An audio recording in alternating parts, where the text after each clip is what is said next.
हुए देखा तो वे दौड़ी दौड़ी भगवान शंकर के पास गईं और कहने लगीं, भगवान, मुझे ऐसा लगता है कि आपका कठोर हृदय अपने भक्तों की दुर्दशा देखकर भी नहीं पिघलता।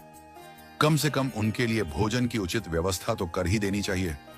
आप देख नहीं रहे, वह बेचारा भर्तृहरि अपनी कई दिन की भूख मृतक को पिंड देने के लिए दिए गए आटे की रोटियां बनाकर शांत कर रहा है। महादेव हंसते हुए बोले, शुभ है, ऐसे भक्तों के लिए मेरा द्वार सदा खुला रहता है, लेकिन वे आना ही कहां चाहते हैं। यदि कोई वस्तु दी भी जाए तो उसे स्वीकार नहीं करते। तुम ही बताओ, मैं क्या करूं? मां भवानी आश्चर्य से बोली, तो क्या आपके भक्तों को भूख की अनुभूति भी नहीं होती? भगवान शंकर बोले, परीक्षा लेने की तो तुम्हारी पुरानी आदत है। यदि विश्वास नहीं हो तो तुम स्वयं ही जाकर क्यों ना पूछ लो, लेकिन सावधानी रखना, क्योंकि यह मेरे भक्त हैं। भगवान शंकर की आज्ञा मिलते ही मां पार्वती भिखारिन का रूप धारण कर भर्तृहरि के पास पहुंची और बोली, बेटा, मैं पिछले कई दिनों से भूखी हूं, क्या मुझे भी कुछ खाने को देगा? भर्तृहरि ने केवल 4 रोटियां सेंकी थीं। उनमें से 2 रोटियां बुढ़िया माता के हाथ पर रख दी। शेष 2 रोटियां खाने के लिए आसन लगाकर बैठने ही वाले थे कि भिखारिन ने दीनता से कहा, बेटा, इन 2 रोटियों से कैसे काम चलेगा? मैं अकेली नहीं हूं, मेरे साथ एक बूढ़ा पति भी है, उसे भी कई दिन से खाने को कुछ नहीं मिला है। भर्तृहरि ने वे दोनों रोटियां भी माता के हाथ पर रख दी।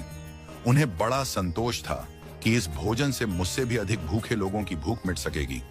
फिर उन्होंने कमंडल उठाकर पानी पिया, संतोष की सांस ली और वहां से जाने लगे। तभी एक आवाज आई, वत्स, तुम कहां जा रहे हो? भर्तृहरि ने पीछे मुड़कर देखा। मां पार्वती अपने दिव्य स्वरूप में प्रकट हो चुकी थी। माता बोली, मैं तुम्हारी साधना से बहुत प्रसन्न हूं, जो वरदान मांगना हो मांगो। भर्तृहरि ने हाथ जोड़कर कहा, अभी तो आपने ही मुझसे रोटियां मांग कर ली हैं। जो स्वयं दूसरे के सामने हाथ फैलाकर पेट भरता है, वह क्या दे सकेगा? ऐसे भिखारी से मैं क्या मांगूं?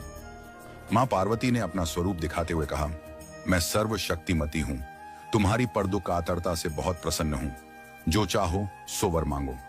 भर्तृहरि ने श्रद्धा से सिर झुकाते हुए कहा, यदि आप प्रसन्न हैं तो यह वर दीजिए कि जो कुछ मुझे मिले उसे मैं दीन दुखियों के लिए लगाता रहूं और अभाव की स्थिति में बिना मन को विचलित किए शांतिपूर्वक रह सकूं। मां पार्वती ने एवमस्तु कहा और भगवान शिव के पास लौट गईं। त्रिकालदर्शी भगवान शंकर ये सब देख रहे थे। उन्होंने मुस्कुराते हुए कहा, भद्रे, मेरे भक्त इसलिए दरिद्र नहीं रहते कि उन्हें कुछ मिलता नहीं है, परंतु भक्ति के साथ जुड़ी उदारता उन्हें अधिकाधिक दान कराती रहती है। वे खाली हाथ रहकर भी विपुल संपत्ति वालों से अधिक संतुष्ट रहते हैं।